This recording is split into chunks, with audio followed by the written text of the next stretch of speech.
Voilà. Et donc, on va pouvoir repartir avec le partage d'écran et commencer notre cours, qui est donc le deuxième cours sur les routes de la soie. Et je mets tout le monde muet pour les raisons que vous savez maintenant, et vous avez l'autorisation de réactiver votre micro quand vous avez besoin. Donc, on continue, disais-je, sur les routes de la soie. La fois dernière, nous avons vu comment la Chine s'est constituée comme le principal pays producteur de soie au monde, dans l'Antiquité déjà, mais au Moyen-Âge encore, et comment cette soie est intimement liée au développement de sa culture. Et une fois qu'ils ont eu des montagnes de soie, qu'ils refusaient d'exporter à l'origine, ils ont changé quand les Yongle, les futurs Huns qui vont dévaster au 5e siècle de notre ère l'Occident, les futurs Huns au 3e, 2e siècle avant Jésus-Christ mettaient en coupe réglée la frontière occidentale de la Chine. Et pour arriver à se battre contre les Huns, ils ont cherché des alliés et ils ont trouvé des chevaux dans le Fergana autour du désert du Taklamakan. Des chevaux qu'ils ont trouvé quelque chose d'absolument fabuleux. Vous en avez un exemple en bas de chevaux célestes. Et pour les Chinois, la première route, c'est la route des chevaux. Hein, Maxime. Ah, ben alors, il faut me le dire. Ben, c'est pour ça que je te le dis. Les chevaux, disais-je, voilà. Les chevaux, disais-je, c'est bon? Oui, oui, tout à fait, c'est bon. Voilà. Donc, les chevaux du Fergana et du pourtour du désert du Taklamakan, chevaux extraordinaires qui ont donné leur nom à la route, puisque les Chinois parlent de la route de la soie. Et donc, le propos d'aujourd'hui, c'est comment est-ce qu'on passe de cette photo-là, la route des chevaux, à cette photo-là, les routes de la soie et leur essor international par terre et par mer. Donc, pour comprendre cela, il faut avoir donc en tête l'idée que acheter des chevaux est une nécessité stratégique pour l'État chinois. Pas de gros chevaux du Fergana signifie pas d'armée efficace, signifie la ruine des cultures par les cavaliers, les razzias du Wuzhou. Donc, progressivement, les Chinois qui sont des sédentaires du littoral et des grandes rivières côtières vont fonder un certain nombre de préfectures tout au long d'un corridor qui va leur permettre d'accéder à la région du Wuzhou et du Taklamakan. Et donc, ils vont fonder, à partir de 121, toute une série de villes, toutes les villes jusqu'à Douang que vous voyez là, qui est la ville chinoise la plus extrême occidentale. Et en 59 avant Jésus-Christ, toutes ces villes vont être réunies au sein d'une commanderie des territoires occidentaux dirigée par un gouverneur assisté de 2 généraux pour l'aider militairement. Donc là, vous avez une carte de la Chine vers 2 avant notre ère, et le grand enjeu va être de mettre sous influence toute cette zone jusqu'à la chaîne du Pamir et de l'Himalaya. Excuse-moi, moi je ne la vois pas cette carte. Alors là, il y a une carte, tu ne la vois pas? Non, vous les voyez, mesdames, messieurs, vous voyez quelque chose? Oui, tout à fait. Alors, je refais. Voilà. Est-ce que là... Ça vient. Voilà, ça y est, c'est voilà. Bon. Donc, on discute maintenant de la partie en jaune, Fergana et autour du désert du Taklamakan. Donc là, il y a toute une série de royaumes que les Chinois vont entreprendre de vassaliser progressivement au 1er siècle avant notre ère, en mettant en route des relations économiques et en mettant en route surtout des échanges matrimoniaux.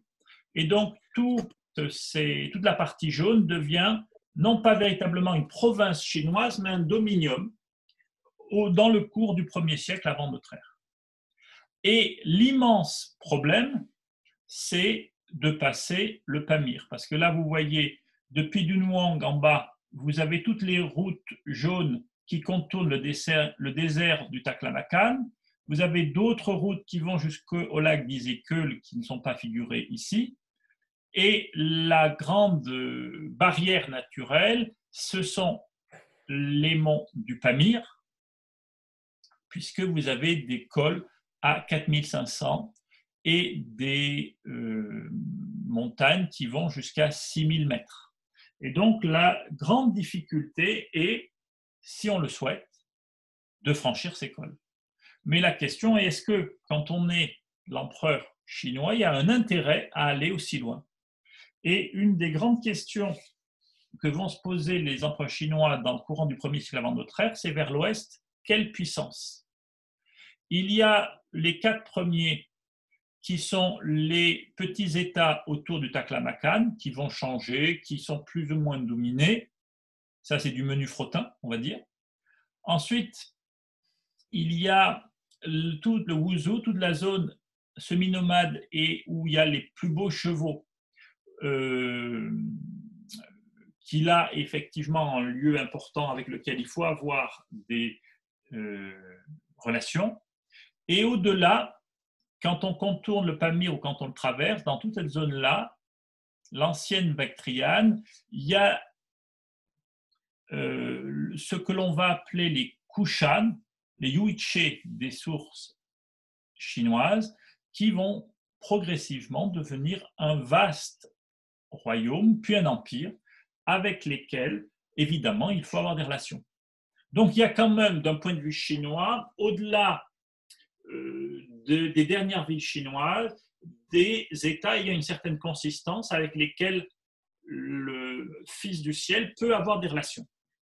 Si on va un peu plus loin, on a l'Anxi, l'Iran Parthe, dont on va beaucoup parler, et on a, j'ai envie de dire surtout, le Dakin. Le Dakin, c'est l'autre Chine, un grand État riche, opulent, très structuré, au moins, presque aussi bien structuré pour les Chinois que la Chine elle-même, mais qui pose des tas de problèmes. Et on se demande si les Chinois ont réussi à jamais bien comprendre ce que c'était le Dakin, et ce n'est pas plutôt une espèce de fusion de tous les États du Moyen-Orient dans une espèce de grande vision mythique. Et vous allez comprendre en quelques instants pourquoi les Chinois ne vont jamais véritablement connaître l'Empire romain. En tout cas, la constitution de ces routes, progressivement, va permettre, et on va y consacrer la prochaine séance, le développement fulgurant du christianisme dès le 1er siècle de notre ère. Et c'est un petit peu ce sur quoi je vais insister, mais il faut bien penser que toutes les religions vont profiter de l'existence de ces routes de la soie. Parmi les premières à suivre les chrétiens, il va y avoir le manichéisme, les manichéens. Et là, je vous ai mis 2 documents extrêmement intéressants et importants sur les manichéens. D'une part, le sceau de Mani, que vous avez sur la partie gauche, qui est un superbe sceau du IIIe siècle, qui est le seul élément contemporain de Mani que l'on ait conservé, et sur lequel on a la présentation que Mani avait fait graver de lui-même, et il se présentait, Mani, l'apôtre de Jésus-Christ. Et ça, c'est vraiment quelque chose d'extrêmement intéressant, parce que ça permet de comprendre comment est-ce que Mani s'est vécu, certes prophète, certes inspiré par Dieu, certes fondateur d'une nouvelle religion, mais aussi, et peut-être avant tout, apôtre de Jésus-Christ. Et l'autre élément est une image d'un grand rouleau malheureusement brisé, écrit en sogdien, où on voit des prêtres manichéens à leur écriteau. Et c'est extrêmement intéressant parce que les plus anciens ouvrages manichéens sont illustrés. Mani était extraordinaire en termes de communication et il a utilisé l'iconographie à fond. Et on se demande même si ces premiers manuscrits enluminés du vivant même de Mani, donc avant 276, la date de sa mort, ne sont pas le modèle de nos évangéliaires, avec d'un côté le texte et à côté l'illustration du texte. En tout cas, ce document est aussi fabuleux parce qu'il est écrit, vous le voyez, sur papier. Et les manichéens ont probablement été parmi les premiers à diffuser cette extraordinaire invention des Coréens, reprise et élargie par les Chinois, qui est le papier. Donc, il ne faut pas penser, parce que je vais beaucoup parler des chrétiens, que les chrétiens sont les seuls sur cette route, et ces grandes routes ont été au contraire des grands boulevards d'échanges économiques, bien sûr, mais également culturels et religieux. Et on parlera des bouddhistes abondamment dans un instant. Donc là, et c'est déjà un premier lien vers le bouddhisme, vous avez la cosmogonie manichéenne qui a été peinte à l'époque de la dynastie mongole des Yuan, fin du XIIIe, début du XIVe siècle, et vous voyez dans la grande complexité de cette cosmogonie des liens probables, évidents, avec le bouddhisme. Et le bouddhisme va être un petit peu en Chine et en Asie centrale le grand réceptacle de toutes les religions qui vont progressivement s'éteindre, dont le christianisme et le manichéisme. Donc, revenons à nos routes. On commence par la principale, la route du Pamir, et du Pamir, on va dire au-delà, c'est-à-dire jusqu'à la Méditerranée. Donc, la première grande puissance, au-delà du Pamir, au-delà, autrement formulé, de la fin de la zone d'influence des Chinois, au-delà de ce que, si on veut utiliser les modèles américains, on pourrait appeler la périphérie intégrée du monde chinois en rencontre, c'est le monde Parthe. Et pour y accéder, il y a, je ne veux pas dire un seul intermédiaire, mais un intermédiaire principal qui est le chameau de Bactriane et qui va être monté par toutes sortes de populations, dont les marchands sogdiens. Un petit peu plus tard que notre époque, à partir en gros de 330-350, les sogdiens vont quasiment établir un monopole de fait des importations et des exportations de l'Occident chinois. Mais on n'en est pas encore là. Il faut avoir en tête que pour passer ces monts extrêmement élevés, avec, je le disais, des cols à 4500 mètres d'altitude, avec des routes qui n'ont pas de chemin forcément praticable au bout, il faut avoir une bonne connaissance du terrain, qui est rare, et des animaux qui permettent de monter, souvent lourdement chargés, à ces températures. Et donc, on a soit les yaks, soit les chameaux de Bactriane, et il n'était pas rare d'avoir d'immenses caravanes de 500 à 1000 chameaux qui s'étiraient sur des kilomètres, avec à certains endroits des cols extrêmement difficiles, comme le col de Karakorum, où vous avez entre 80 et 1 mètre de sentier, et 350, 200, 250, 300 jusqu'à 350 de vide à côté de vous. Donc, passer le massif du Pamir était un véritable obstacle naturel et une prouesse absolument considérable qui permettait d'aller à la Bactriane, qui était vraiment la première grande plaine qui était de l'autre côté du Pamir et dans laquelle règne, à l'époque qui est la nôtre, à partir du 1er siècle avant Jésus-Christ et jusqu'au 3e, un peuple de nomades sédentarisés, les Yuiche des sources chinoises. Les Yuiche, c'est un ensemble de clans. Et un des clans, les Glizhuang, qu'on va appeler les Kushan, finissent par prendre l'ascendant, unir tous les chefs de tribus et les cinq tribus et fonder un État puissant, relativement centralisé, qui va détruire la monarchie indo-parthe qui régnait là quasiment depuis la mort d'Alexandre, Je rappelle qu'Alexandre n'a jamais pu traverser le Pamir, il est resté en deçà du Pamir et en Inde, et va pouvoir fonder un royaume, puis un empire absolument extraordinaire. Le premier roi dont on ait le nom, Héraios, règne entre 1 et 30 après Jésus-Christ, et on a deux sources chinoises extrêmement intéressantes qui nous parlent de cet empire du Dakin. Là encore, à partir du moment où les Kushan deviennent un royaume suffisamment important pour que l'empereur chinois puisse avoir des relations, puisse s'intéresser à lui. Donc son fils, un des fils du fondateur, devint roi à sa place. Il conquit l'Inde du Nord et installa un général pour le superviser et le commander. Les Yuiche devinrent alors extrêmement riches. Tous les royaumes appelaient le roi des Kushan. Mais les Han continuaient à les appeler de leur nom d'origine. Ça, c'est une manière de dire, nous, on connaît l'origine des gens et on sait que même si aujourd'hui ils sont très riches, ils viennent de petites tribus secondaires.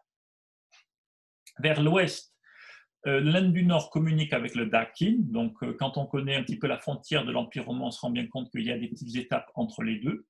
Et on peut trouver de précieux objets du Dakin, donc chez les Kushan, tels que des vêtements de coton, d'excellents tapis de laine, des parfums, de toutes sortes, des pains de sucre, du poivre, du gingembre et du sel. Donc, vous avez là le royaume Kushan à l'apogée de son expansion, vers 150 après Jésus-Christ. Vous voyez qu'il épouse tout le versant sud du Pamir, qu'il monte aussi loin qu'il peut. Certaines cartes le montrent intégrant complètement la Sogdiane, ce qui a certainement existé à une époque.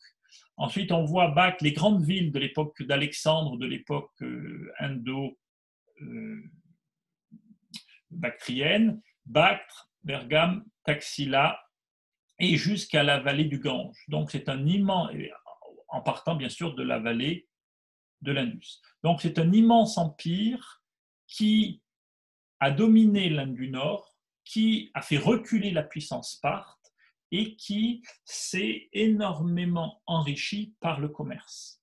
Mais le commerce, ça ne suffit pas. Et la difficulté du monde Kushan est qu'il était un empire multi-ethnique, ça on sait à peu près le gérer, mais aussi multiconfessionnel. Et une manière de résoudre le problème multiconfessionnel, c'est la tolérance religieuse. C'est relativement difficile à mettre en œuvre au niveau politique. L'autre manière de résoudre le problème de la diversité religieuse, c'est de trouver une religion qui soit un petit peu, qui puise à toutes les religions antérieures et qui soit la religion du pouvoir et donc qui chapeaute l'ensemble. Et on pense qu'un roi Kushan, Kanishka Ier, dont les dates malheureusement sont très fluctuantes selon les historiens, a réalisé un concile à Taxila et a imposé, donc Taxila qui était un des carrefours des routes de la soie, je le rappelle, a imposé une nouvelle forme de bouddhisme qu'on appelle le bouddhisme du grand véhicule et qui est un peu un mélange, une reprise d'éléments des différentes religions des populations de cette région-là et qui en a fait la religion de son empire. Et il a frappé ces extraordinaires monnaies d'argent et surtout d'or, où on voit au revers, vous, même si vous ne lisez pas le grec, vous arrivez bien à lire Bodo. Et c'est la première mention du Bouddha du grand véhicule qui soit archéologiquement datée.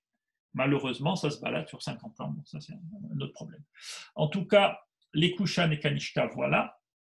Et je vous montre juste cette carte qui est la route des Ariens 1500 ans avant Jésus-Christ. Je ne vous la montre pas pour vous parler de la migration arienne, mais pour de nouveau, je ne vois pas, Maxime. Ah, toujours pas. Alors, on recommence. Refais le même truc. Oui. En une seconde.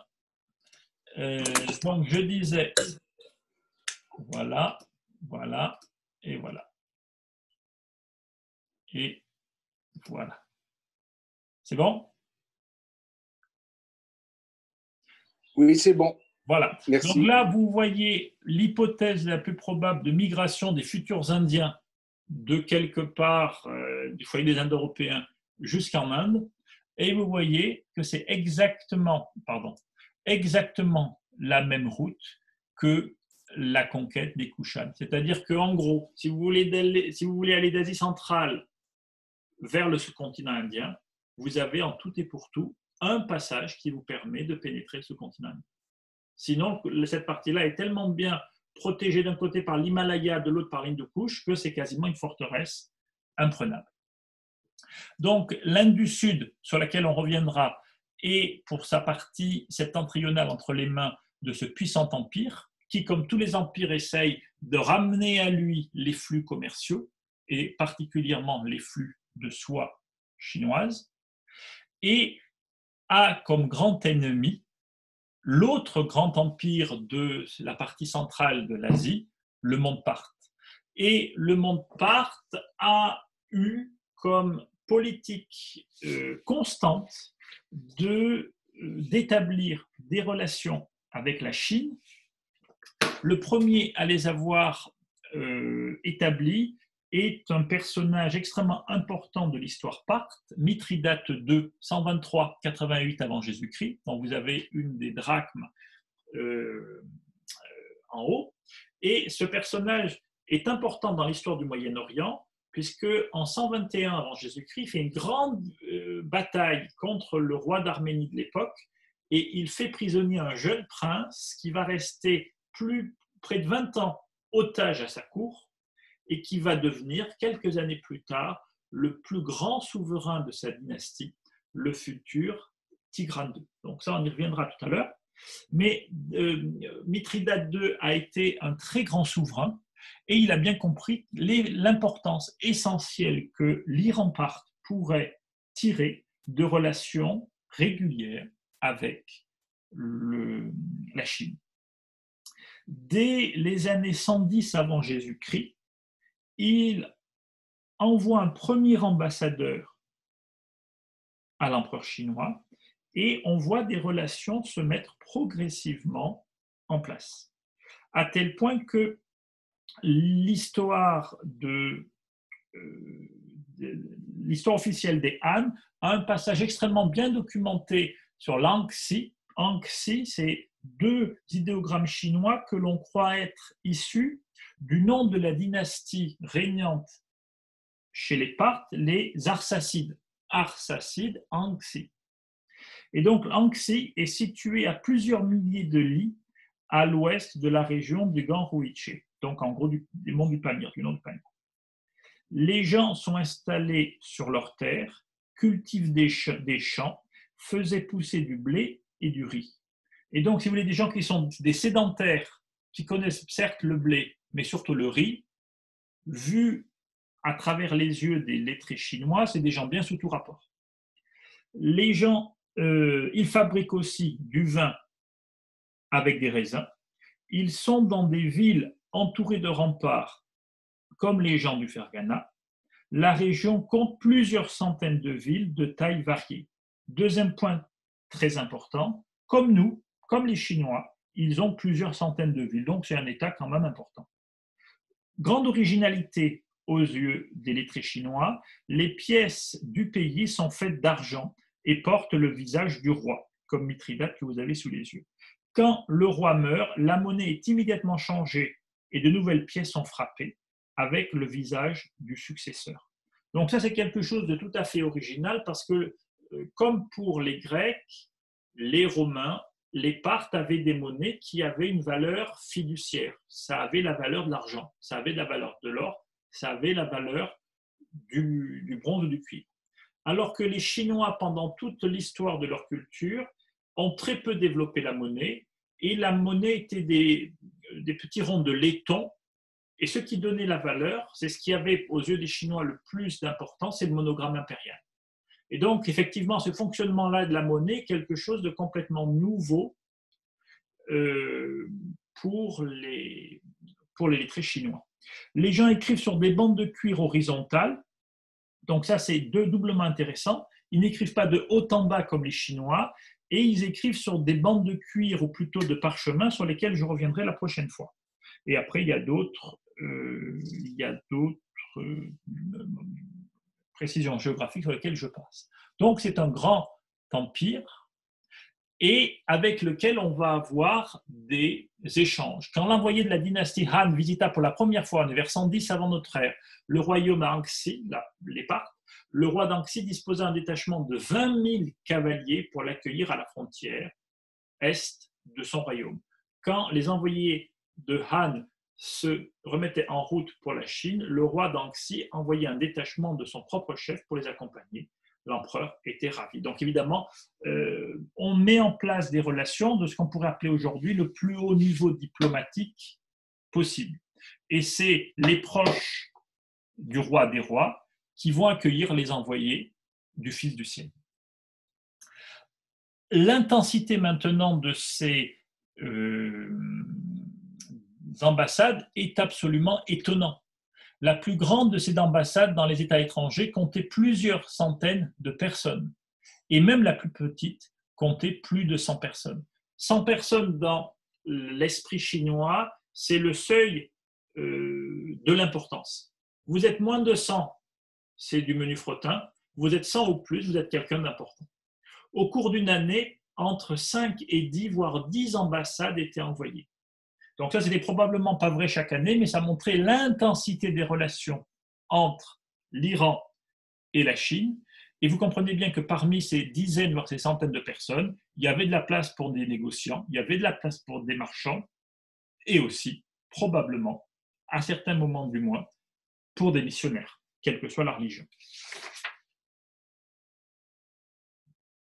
Ensuite, les principaux flux et les principales caravanes arrivaient jusqu'à Vologesia, vous le voyez, qui est au sud, dans la banlieue sud de la capitale du monde Parthe, Séleucie fondée par les Grecs et Ctésiphone fondée de l'autre côté du Tigre. Donc Séleucie, Ctésiphone, c'est la capitale.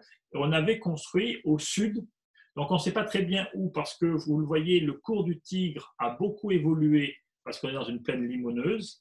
On avait une espèce de ville consacrée aux échanges économiques. Et donc, c'est un peu le grand carrefour Parthe des relations entre le monde occidental et le monde oriental. Il faut savoir que la politique constante du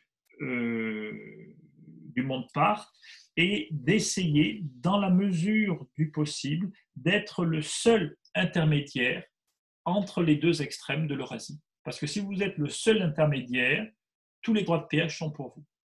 Sinon, il faut partager. Et bon, voilà.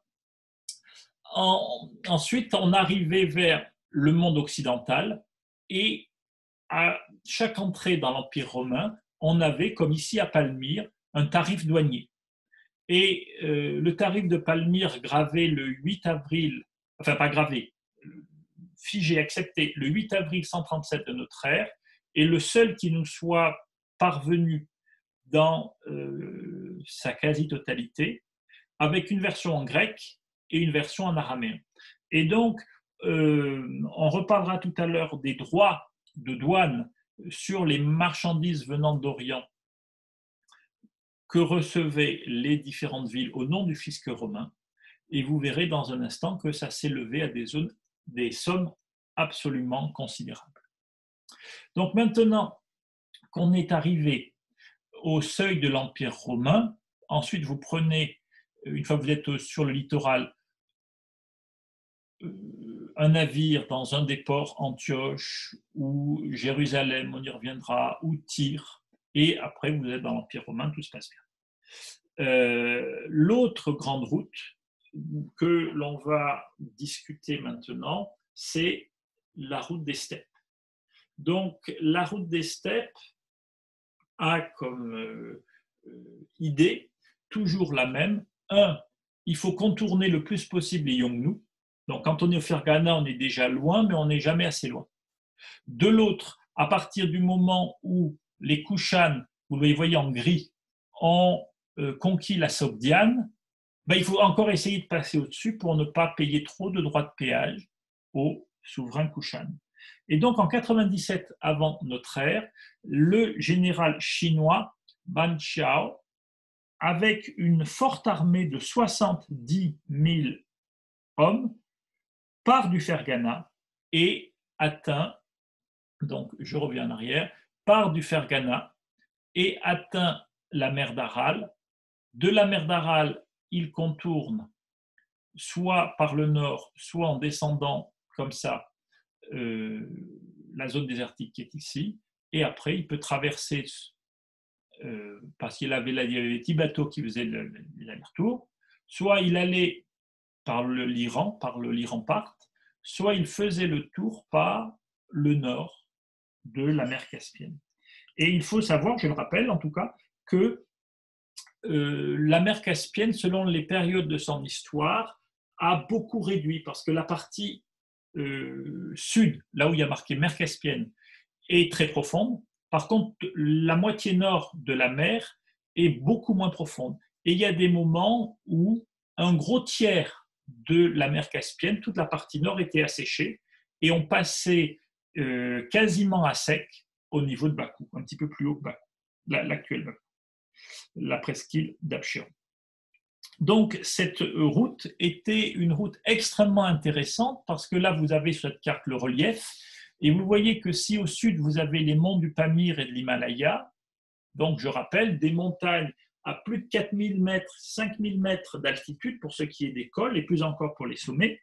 Dans la partie nord, dans la route des steppes, j'aime beaucoup cette expression qui est une expression de René Grousset, vous n'avez pas un col à plus de 1500 mètres d'altitude.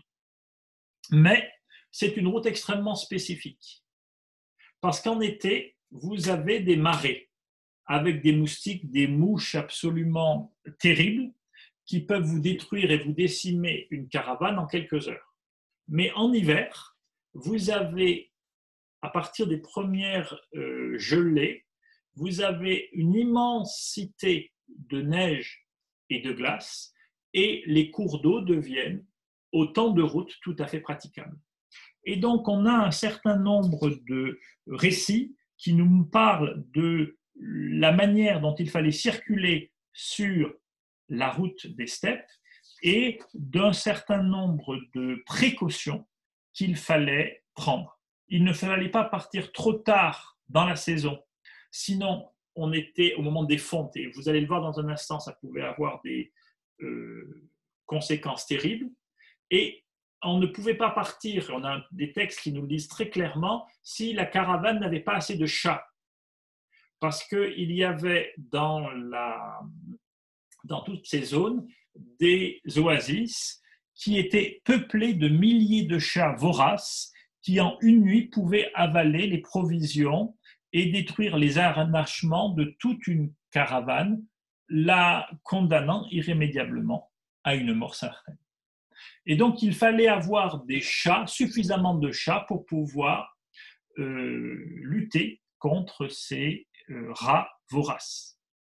Autre élément, je le disais, il fallait partir suffisamment tard pour pouvoir passer le Caucase avant la gelée des neiges.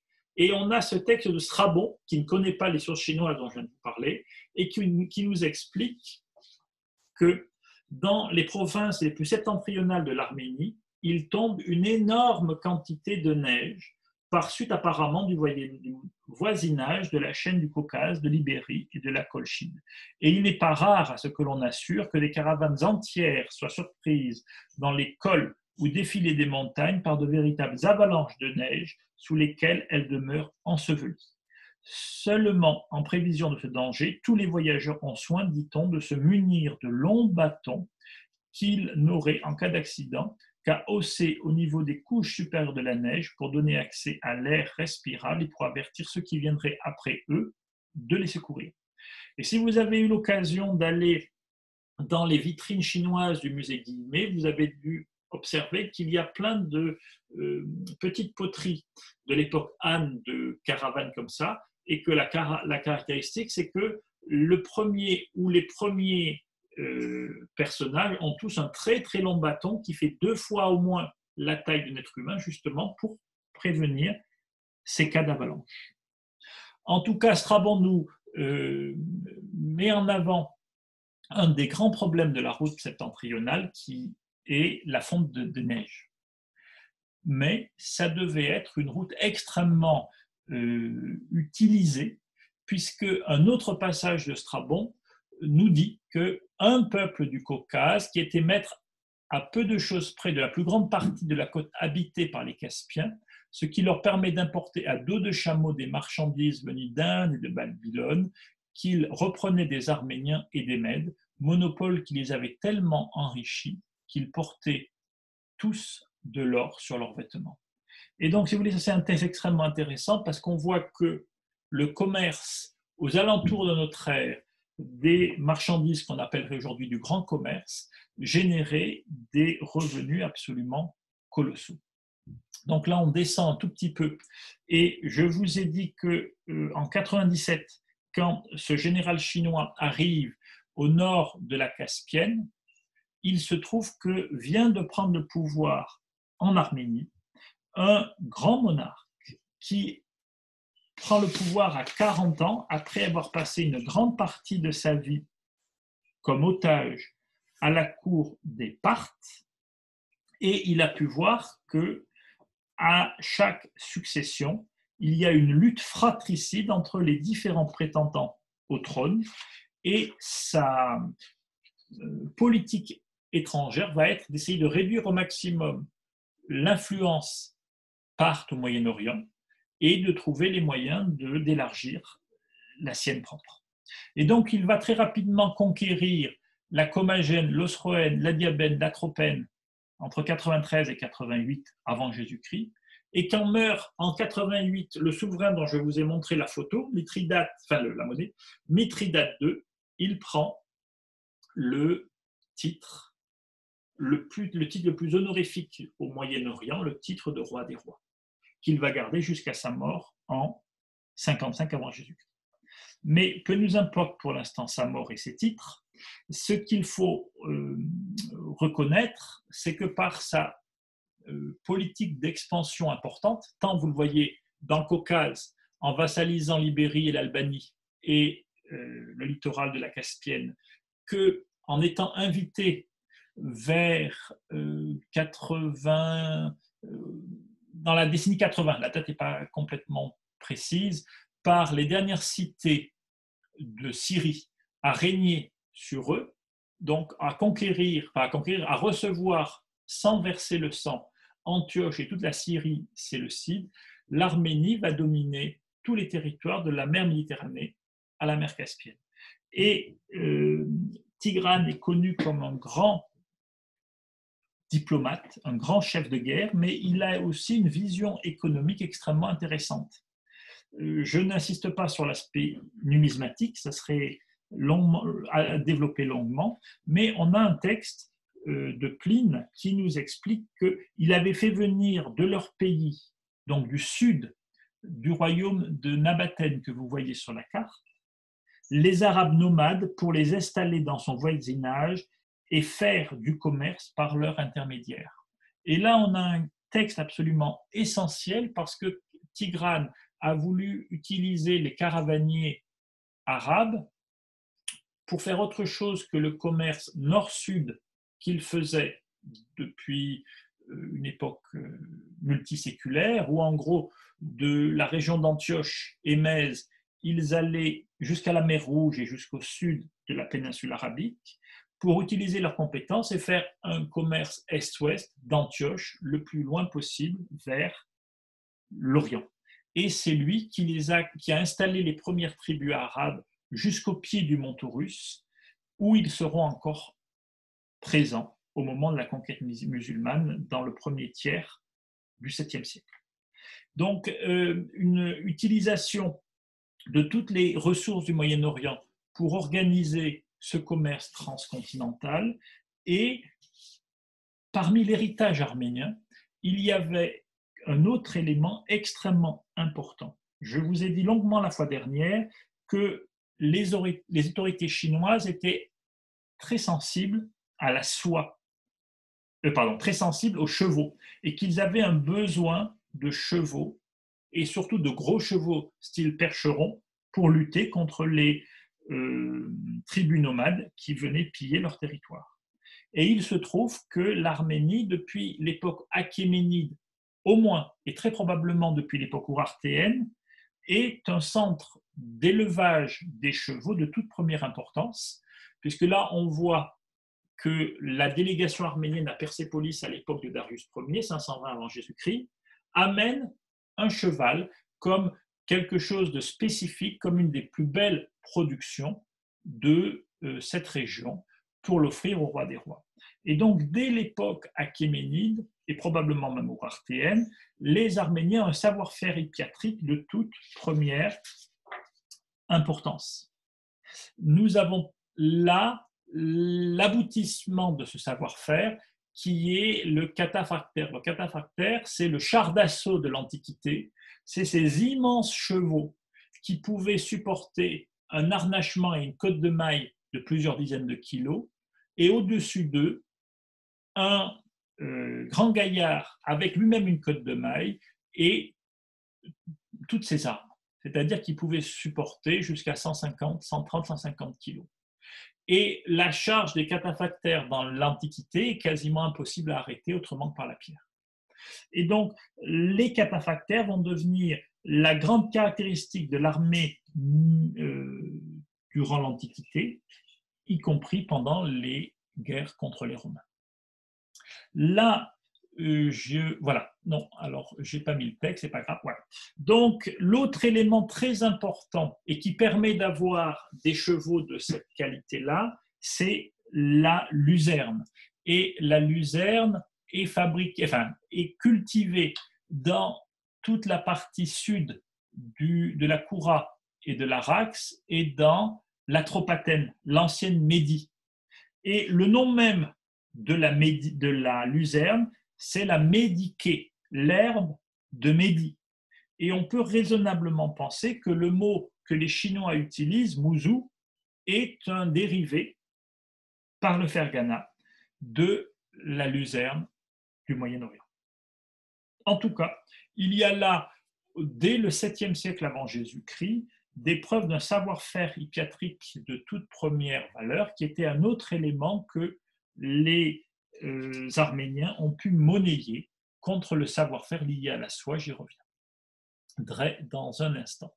Donc ensuite, une fois qu'on est au Moyen-Orient, on peut passer bien sûr, je l'ai dit, par le Caucase, la mer Caspienne, la mer d'Aral et rejoindre le Ferghana par le nord, mais on a depuis le 5e siècle avant Jésus-Christ l'existence de 5e, même 6e, dernier tiers du 6e siècle avant Jésus-Christ, l'existence d'une grande route qui va de Sardes à Suse et même jusqu'à Persépolis et l'Inde, qui passe par l'Euphrate et la vallée Harpet, la vallée de l'Arménie méridionale.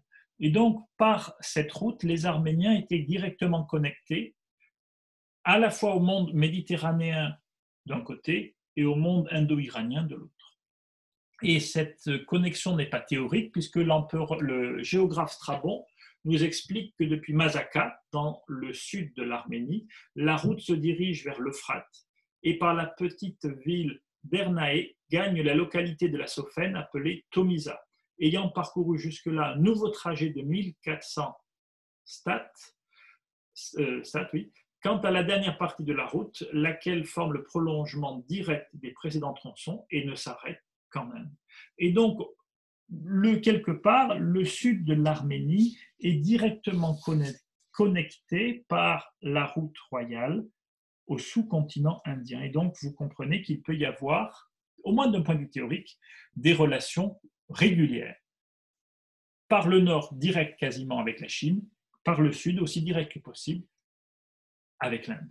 Et cet élément potentiel est quelque chose qui s'est produit réellement, puisqu'on a un autre historien, Procope de Césarée, qui nous explique que Doubio, ville fondée au IVe siècle, est une contrée qui non seulement est très fertile, mais aussi très commode en raison de la bonté de l'air et de l'eau. Elle est éloignée de 8 journées de marche de Théodosiopolis, à Erzurum, Elle contient de belles plaines et un grand nombre de bourgs bâtis les uns près des autres et très peuplés, habités par de riches marchands. On y porte quantité de marchandises d'Inde, d'Ibérie, de plusieurs provinces de la Perse et quelques-unes de l'Empire. Et donc on voit bien que cette ville qui a été pendant des siècles la capitale de l'Arménie est désignée par Procope de Césarée, un historien de l'époque de Justinien, comme un des grands carrefours commerciaux, et pas que commerciaux bien sûr, du monde eurasiatique. Et ces relations très intenses avec l'Inde, ces relations très intenses avec la Chine, ces relations très intenses avec l'Asie centrale ont des conséquences nombreuses. Et parmi ces conséquences, ont une conséquence absolument majeure, c'est que l'Arménie va être, avec la Corée, un des 2 premiers pays à recevoir de la Chine l'artisanat de la culture de la soie dès les tout premiers siècles de notre ère. Et le géographe Ibn al-Khal écrit, on trouve une production de fils de soie d'une grosse importance et d'une abondance prodigieuse. Donc là, il parle de Dvin. Les mûriers n'ont pas de propriétaires déterminés et sont des biens publics qui ne font pas l'objet de transactions commerciales. La plupart des habitants cultivent le verre à soie, recueillent de la soie grège et l'exportent vers le Fars et le Khuzestan en énorme quantité, dont ils tirent de grands profits. Et là, on a une phrase qui est absolument déterminante, sont des biens publics qui ne sont pas l'objet de transactions commerciales. Et le fait que les mûriers ne sont pas sont des biens publics, ça veut dire qu'ils datent de l'époque des Parthes, de l'époque des rois d'Arménie, où il y avait le domaine public, le domaine du roi. Et donc, si vous voulez, c'est une preuve très importante que j'ai utilisée pour montrer que dès avant la chute de la monarchie arménienne en 428, les Arméniens avaient reçu, selon des modalités qui nous échappent, la culture, l'artisanat de la soie de leurs lointains voisins chinois, peut-être par échange avec des connaissances hippiatriques, mais cela reste bien sûr une hypothèse. En tout cas, à partir du moment où on était arrivé à Dvin, il ne faisait quasiment plus aucune difficulté pour aller rejoindre le port d'Antioche ou celui d'Éphèse, quelles que soient les époques et les aléas de la politique. Venons-en maintenant à la 3e route, la route maritime, qui connectait les capitales chinoises, donc vous les voyez, Chang'an, Luoyang, Kaifeng selon les époques, à Haizu, le port, le grand port jusqu'à aujourd'hui. Aujourd'hui, c'est un port pétrolier terriblement pollué, peut-être pas en ce moment. Donc, à partir de Haizu, on allait par cabotage jusqu'au détroit de Malacca qu'on pouvait traverser d'une manière ou d'une autre, jusqu'à Taprobane, de Taprobane à Muziris, de Muziris jusqu'à Alexandrie. On va voir ça. Donc, la première chose qu'il faut savoir, c'est que les Chinois avaient... j'ai l'impression que la vidéo a encore sauté. Alors on refait. Je repars et je recommence. Est-ce que là c'est mieux?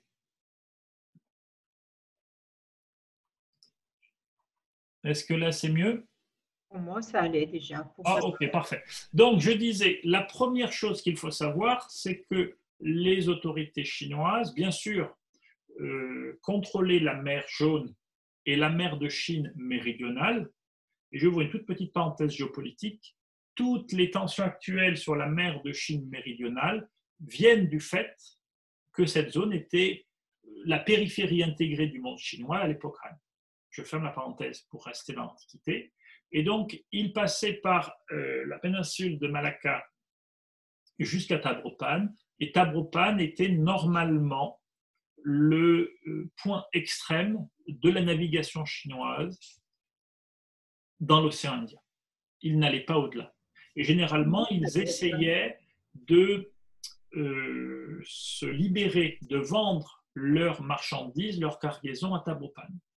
Et dans cette ville de Tabropan, dans cette région de Tabropan, l'actuel Ceylan, il y avait une véritable guerre commerciale qui avait lieu. C'est-à-dire que les Chinois ou leurs intermédiaires voulant vendre en grande quantité leur cargaison de soie, il fallait l'acheter soit à un certain prix en gros à Tabropan, soit à un prix 20, 50 jusqu'à 100 fois plus cher au détail dans le pourtour méditerranéen. Et donc cette situation connue de Justinien vers l'an 527 l'agace au plus haut point et il demande à tous ses alliés, les Éthiopiens, les Perses qui voulaient bien, les Arabes, de trouver le moyen d'aller acheter la soie sans que les Perses ne servent d'intermédiaire.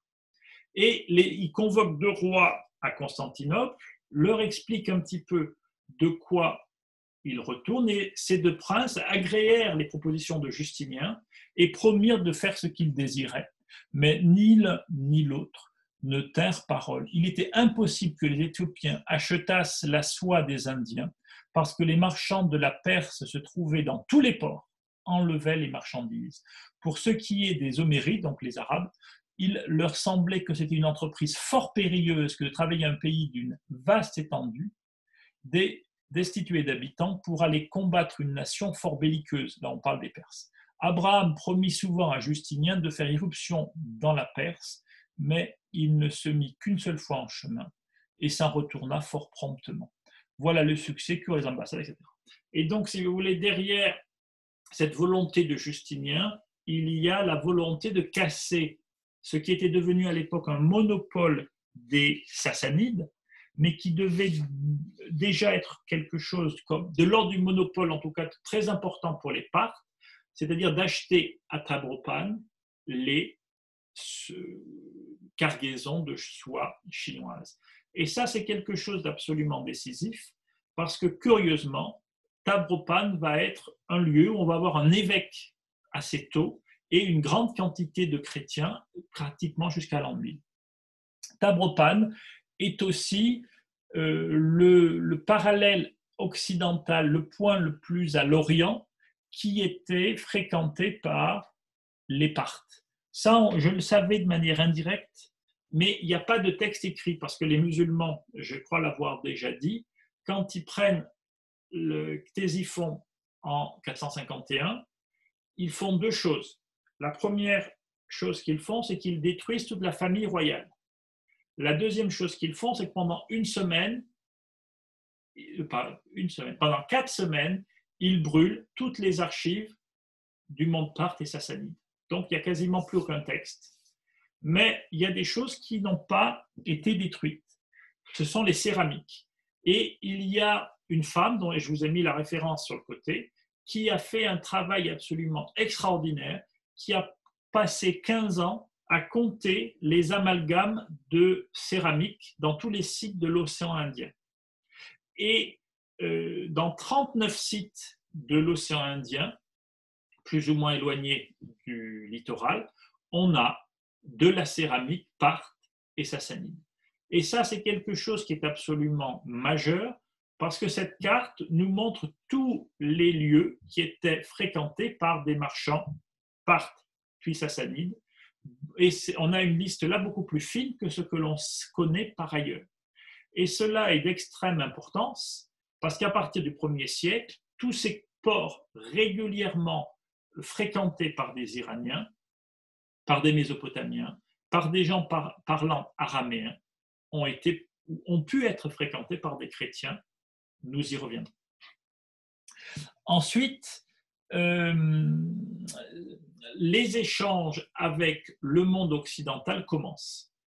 Et dans la région de Kola, qui n'est pas très loin de l'actuelle Madras, Chennai, on commence à trouver de la céramique arétine, de la céramique du bassin méditerranéen, c'est de l'Italie centrale, qui a été vendue et qui a été utilisée pour écrire ceci ou cela. Et donc, de Tabropan, on a un flux commercial qui monte sur la partie est du sous-continent indien et le flux principal contourne le sud de la péninsule et va jusqu'à Musiris et le royaume des Chéras. Le royaume des Chéras, à cette époque-là, est le grand royaume de l'Inde du Sud, dont le plus grand port est Musiris. Vous avez ici la carte de Peutinger du IIe siècle, la ville de Musiris, et vous avez ici le Templum Augusti, un temple pour Rome et Auguste. Et ce temple a été construit par les négociants gréco-romains qui voyageaient et qui passaient quelques mois, entre 2 mois et demi et 4 mois, le temps de pouvoir retourner en Égypte parce que les vents avaient tourné. Et donc, il y avait une petite colonie de marchands et de militaires. Nous y reviendrons parce qu'il fallait amener des militaires pour éviter, c'est marqué ici, les pirates. Et ils arrivaient par flotte entière avec d'énormes bateaux. Et là, vous avez une monnaie indienne qui reprend le type des bateaux grecs, enfin des bateaux méditerranéens, qui devaient beaucoup impressionner les Indiens. Et c'est probablement, enfin, je parle de Thomas la prochaine fois. Musiris, on en a une description ici, abonde en navires envoyés avec des cargaisons depuis l'Arabie et par les Grecs. La ville est située sur un fleuve, etc. Et elle n'est pas donc très éloignée de la mer. Donc ça, c'est une description du milieu du 1er siècle, écrite par un grec dans le périple de la mer Érythrée.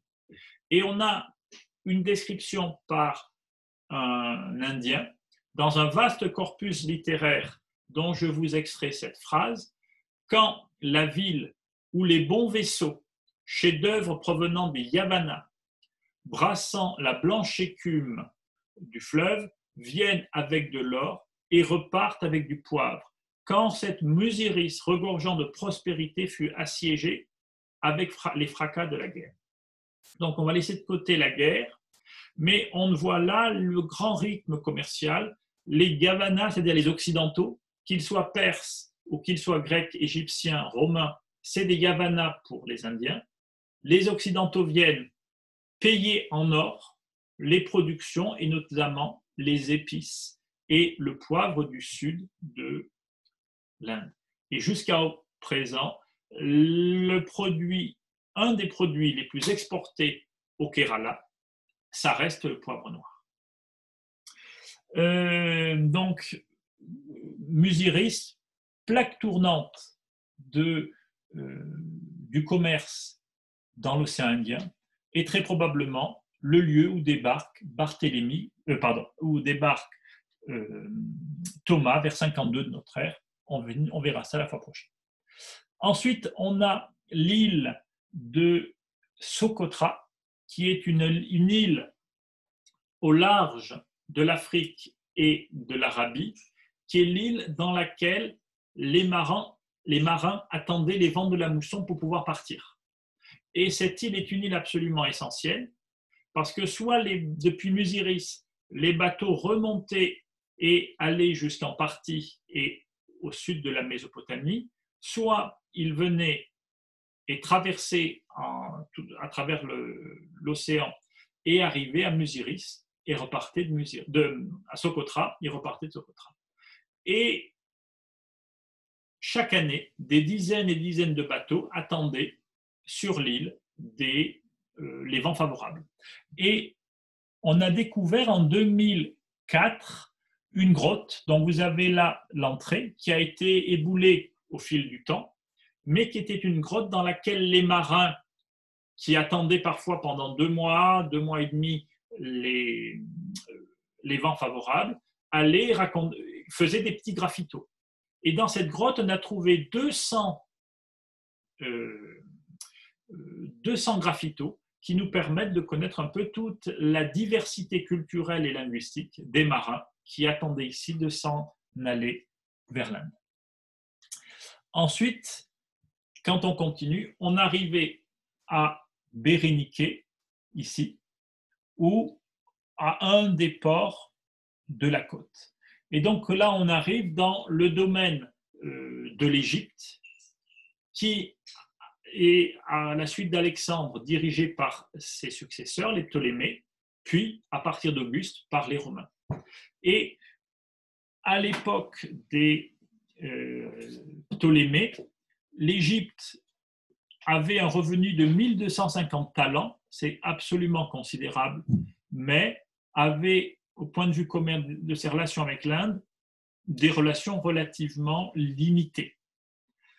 Alors qu'à l'époque d'Auguste, après la conquête en 30 de l'Égypte et la transformation de l'Égypte en province romaine, Auguste va permettre un développement absolument considérable des échanges entre la Méditerranée et l'océan Indien, à tel point que le même Strabon nous explique quasiment en introduction de sa géographie que uniquement dans le port de Myos-Hormos, on avait 120 vaisseaux qui partaient pour l'Inde. C'est-à-dire 120 vaisseaux par an, autrement formulé, 2 par semaine. Bon, évidemment, c'était par le mouvement des moussons, donc ce n'est pas par semaine. Mais donc, en tout cas, on a une explosion, on a une augmentation extrêmement importante du flux entre l'Empire romain et l'Inde. Quand on commence à aller vers... Alors, attendez, il faut que je remonte une seconde. Voilà. Donc, on aborde le littoral. On a d'abord la traversée du désert jusqu'à Coptos, et ensuite on descend plus facilement le Nil. Mais la traversée du désert, cette zone, était un petit peu complexe, et donc ce n'est parce qu'il pouvait y avoir des problèmes. Déjà, dans l'océan Indien et le sud de la mer Rouge, il pouvait y avoir des pirates, donc les autorités romaines ont installé, vous le voyez, dans une des îles au large actuellement de l'Arabie saoudite, à Kharasan, un détachement militaire destiné à préserver l'intégrité des commerçants. Ensuite, dans la partie... Ah oui, alors il faut que je vous parle de ça. Donc, on a découvert, avant d'entrer dans la partie proprement égyptienne, on a découvert dans les années 80 un document absolument essentiel qui s'appelle le papyrus de Muziris. Et il y a dans l'histoire de l'économie antique et romaine en particulier, un avant et un après la découverte de ce papyrus, qui est aujourd'hui conservé à Vienne et qui est en fait un contrat d'affermage entre un Indien de Muziris et un Grec, ou un Grec, dirons-nous, d'Alexandrie. Et donc, ils définissent les quantités de produits qu'un navire va amener d'Inde à Alexandrie. Du poivre, du nard, de l'ivoire, toute une série de denrées absolument extraordinaires qui sont amenées par l'Hermapollon. Et la valeur de ce que l'Hermapollon va transporter s'élève à 9 millions de sesterces. Un bateau, 9 millions de sesterces, sur lequel, une fois arrivé à Coptos, on met des scellés, uniquement sur la partie qui a survécu, bien sûr, et une fois que la cargaison arrive à Alexandrie, on prélève 24% sur la valeur de l'importation. C'est-à-dire que sur un bateau qui transporte pour 9 millions de marchandises, le fisc romain va prélever 2,2 millions de sesterces. Qu'est-ce que ça représentait 9 millions de sesterces? Pardon? Qu'est-ce que ça représentait 9 millions de sesterces? Une paye d'un officier de l'armée romaine, à peu près à cette époque-là, c'est à peu près entre 1 et 2 sesterces par jour. Là, on parle de 9 millions. Si je pousse la comparaison, on parle de un bateau, l'Hermapollon. Uniquement à Myazormos, Strabon nous dit qu'il y en a 120. C'est-à-dire que uniquement sur ce segment-là, on a 270, 275, 280 millions de sesterces qui sont prélevés chaque année. Autrement formulé, un quart des recettes de l'État romain au 1er siècle provient du grand commerce. Donc là, on n'est pas dans quelque chose qui est secondaire, on est dans quelque chose qui va devenir névralgique pour le fonctionnement de l'État romain. Et quand je vous parlerai la fois prochaine de l'insertion des Hébreux dans ces voies commerciales, et parmi eux de l'insertion des convertis au christianisme, évidemment, on va avoir une organisation extrêmement claire qui va progressivement se dessiner. Mais n'anticipons pas. On a également découvert dans un certain nombre de ports des ostracas, c'est-à-dire des bouts de poterie écrits qui nous parlent de contrats ou d'éléments conservés dans les langues indiennes. Donc non seulement les Grecs, Romains, Égyptiens, Arabes, Persans allaient en Inde se servir, mais les Indiens eux-mêmes venaient en Égypte et dans l'Empire romain. Vous avez là une carte qui a demandé presque 25 ans de travail à une équipe d'archéologues parce que vous voyez tous les camps militaires, chaque petit carré c'est un camp militaire qui permettait de garantir les routes commerciales. Vous comprenez bien, quand vous avez 25% de votre budget qui dépend des importations, depuis l'Inde, depuis la Chine, etc., vous avez tout intérêt à ce que les routes soient sûres. Là, je vous mets un camp romain où vous avez toujours à peu près une même structure, avec une citerne, avec des bâtiments d'habitation, avec des bâtiments militaires, une administration, etc., qui ont fonctionné quasiment jusqu'à la deuxième partie du IIIe siècle. C'est-à-dire qu'entre Auguste, 30 avant Jésus-Christ, 30, 27, 20, 30 avant Jésus-Christ, et 250, vous avez une circulation continue, plus ou moins intense selon les époques, mais continue sur ces routes. Et comme partout, en tout cas comme on l'a vu à Palmyre, le 10 mai 90 de notre ère, on a établi un tarif dans la ville de Coptos où on mettait sous scellé les biens.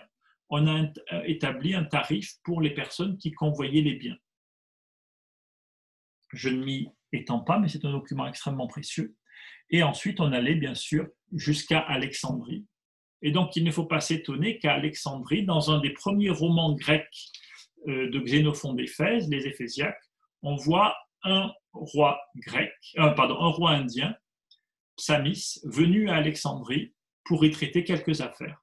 Et on peut supposer que parmi ces affaires, il devait y avoir un petit peu de questions économiques.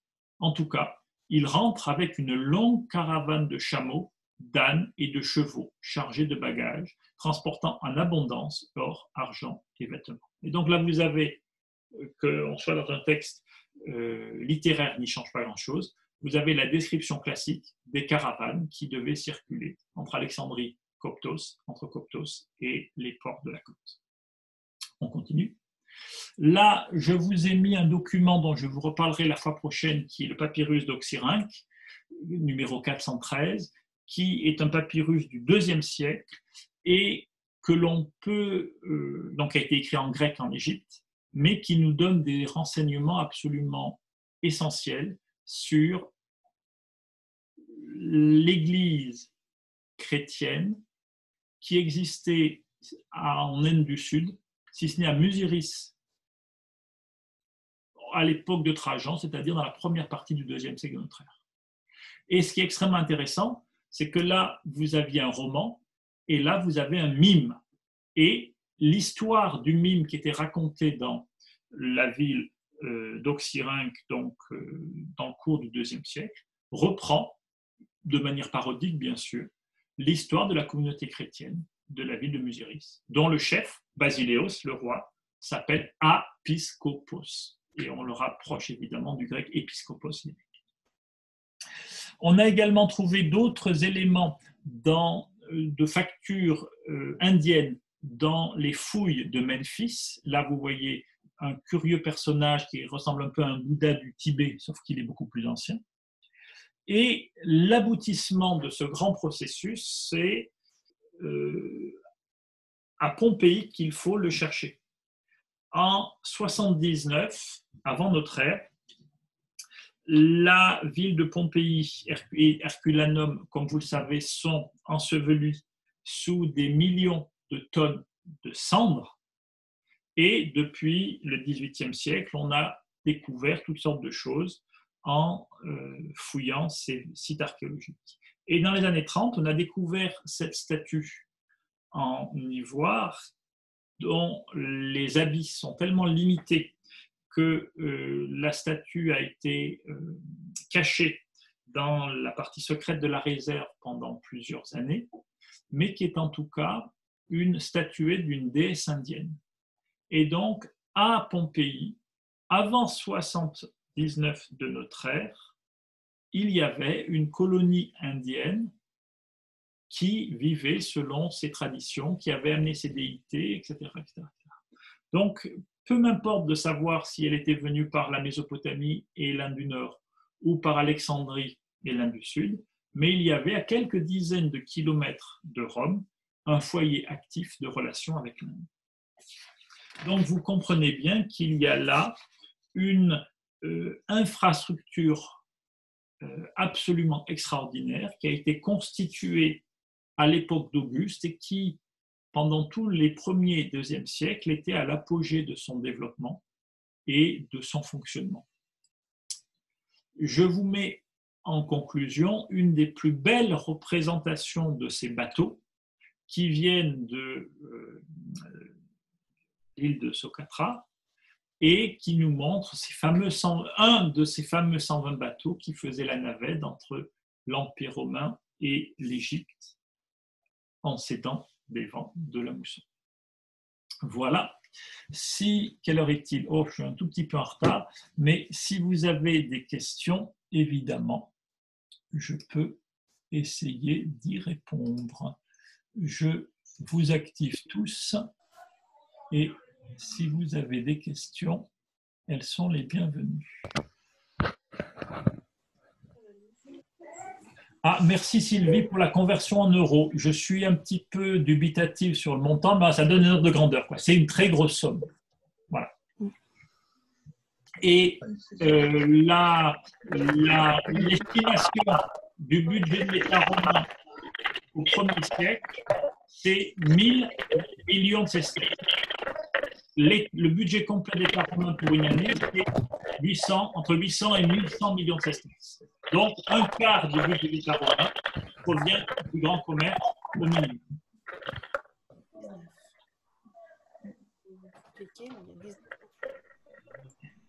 Il y a peut-être une question, mais je n'entends pas. Remets tout le monde en sourdine, que celui qui parle se mette en... Ah oui, bonne idée. Parce que sinon, il y a un bruit terrible. Voilà, c'est fait. Bon, ben écoutez, c'est bon. Est-ce qu'il y a des questions? J'ai été un peu long. Maxime, oui. Oui. Est-ce qu'on ces 9 millions de sesterces, ça représentait un bateau, mais est-ce qu'on sait ce qu'il y avait dans le bateau? C'est essentiellement de la soie. Je vous l'ai dit, on a le contrat qui est malheureusement en très mauvais état. Je vais vous le remettre sous les yeux, c'est le fameux papyrus de Musiris. Donc, il y a de l'ivoire, il y a du poivre, beaucoup de poivre, il y a du nard. On n'est pas certain, parce que le mot est mutilé, qu'il y a de la soie. En tout cas, il y a des produits essentiellement de la zone de Musiris et des produits d'exportation d'Extrême-Orient, et produits divers. Parce que si tu rajoutes 24% sur les 9 millions, ça représente quand même une énorme somme pour pouvoir revendre ça. Tu défalques à tes 9 millions 24%. Ah d'accord, donc c'est la valeur absolue. La valeur d'exportation, c'est 9 millions. Et sur ces 9 millions, on te prend 24,4% au dédouanement de la douane d'Alexandrie. Et après, tu prends le bateau et tu traverses le bassin méditerranéen. Donc les 24%, ils sont dans les 9 millions. Oui. Mais malgré tout, ça reste une somme tellement énorme, ça veut dire qu'il va y avoir beaucoup de pièces à revendre pour pouvoir économiquement survivre. En fait, non, parce que Pline nous explique qu'entre le prix qui est vendu, enfin qui est acheté à Musiris ou à Tabropane, et le prix du marché à Rome, on est au minimum à 1 pour 25 et souvent à 1 pour 50. Et certains produits vont aller jusqu'à 1%. Donc, c'est un enrichissement qui est absolument colossal. Alors, est-ce qu'on a l'argent en l'Occident pour pouvoir payer tout ça? Alors ça, c'est une très bonne question. Oui, parce qu'économiquement, il faut que ce soit équilibré. Absolument. Et là, l'équilibre économique est un des problèmes clés de l'histoire économique de Rome. C'est-à-dire que les Romains, à partir de la fin de la République, ont une soif de soie, ont une soif de produits exotiques, de poivre, de nard, etc. Insatiable. Et en face, ils ont très peu de choses à vendre. Et donc, les Romains vont essayer de rééquilibrer par tous les moyens leur balance commerciale en vendant des poteries, de l'huile, différents types de vins, des prostituées, du corail, toutes sortes de choses, mais ils ne vont jamais réussir à compenser la valeur de ce qu'ils importent. À tel point que sous le règne de Néron, qui avait une soif lui-même très importante de ces produits, il est obligé de dévaluer de 8,5% sa monnaie d'or pour éviter la crise et la banqueroute. Enfin, la banqueroute, non, une crise très grave. Donc, oui, parce que un élément. Et un des éléments, très curieusement, qui va pouvoir un petit peu rééquilibrer la balance commerciale, c'est qu'à partir du 2e siècle de notre ère, les Chinois découvrent le verre du Moyen-Orient, le verre égyptien notamment, et ils vont s'enticher du verre de manière absolument extraordinaire. Et les Romains vont pouvoir vendre des tonnes et des tonnes de verre aux Chinois, qui sont vraiment amoureux du verre, jusqu'à un moment qui est un petit peu après la chute de la dynastie des Han, donc vers 240 après Jésus-Christ, où ils achètent carrément des maîtres verriers. Et ils développent le verre chez eux, et ça casse là encore l'économie chinoise, l'économie de l'Empire romain de manière très importante. Mais comme la Chine est en pleine panique pour plusieurs siècles, l'essor du verre local ne va pas vraiment se développer. Ah oui, parce que ça peut expliquer certaines crises derrière, certaines guerres. Il y a tellement d'impact économique derrière, donc voilà.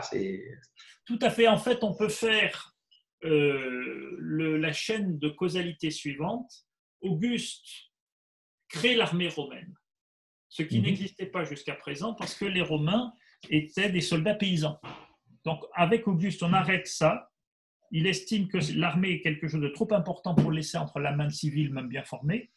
Et donc, il crée l'armée. Mais l'armée, c'est de tels budgets qu'il faut arriver à trouver de l'argent de tous les moyens. Donc, on met en valeur toutes les provinces pour qu'elles rapportent.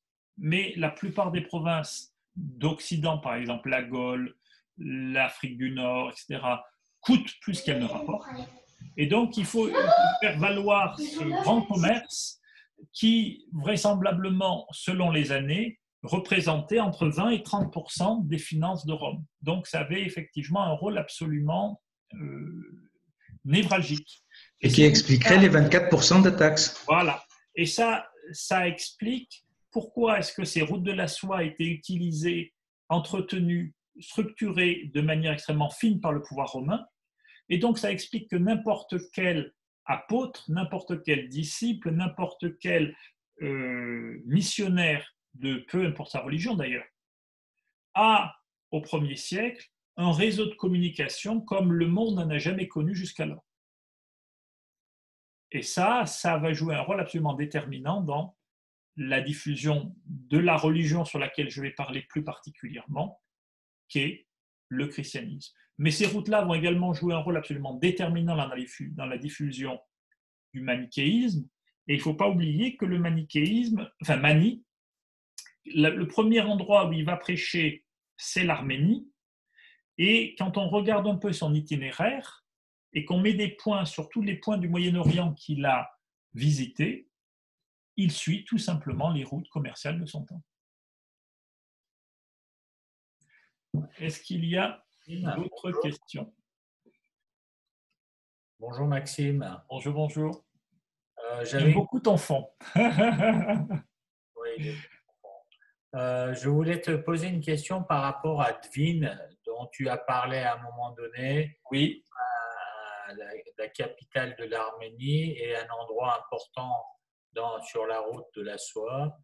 Et aujourd'hui, Dvin, est-ce qu'il y a des recherches ou des fouilles archéologiques autour de Dvin? Parce qu'il me semble pour l'instant, on n'a pas vraiment de musée à cet endroit-là.